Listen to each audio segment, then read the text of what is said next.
ja coneixen també el posicionament del nostre grup al voltant de les modificacions de crèdit, al voltant del suplement o generació de crèdit o suplement de crèdit, i en moltes ocasions nosaltres ens abstenim, però aquesta vegada hem cregut que val la pena votar en contra, perquè realment sí que hi ha partides que són potser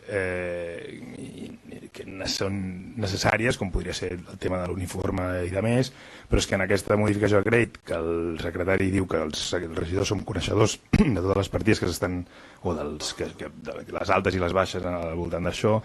aquí s'han barrejat des de l'augment de partides per als menjadors infantils a promoció de la zona de les baixes emissions, que també és un pla que parlarem més tard, no? Que nosaltres creiem que ja arriba un punt que ja ho hem expressat moltes vegades i que val la pena que siguin coses més ben separades, perquè, clar, al final nosaltres sembla que estiguem votant en contra d'aquests diners, per dir-ho d'alguna manera, que s'han d'aportar perquè hi ha hagut un increment de la demanda de menjadors infantils, però és que no estem en contra d'això, el que estem en contra és que es barregin partides que tenen a veure amb, no sé, amb la reparació dels pàrquings de les bicicletes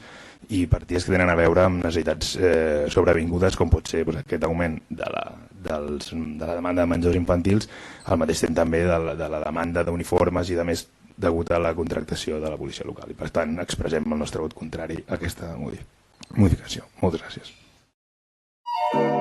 Granollers Primàries.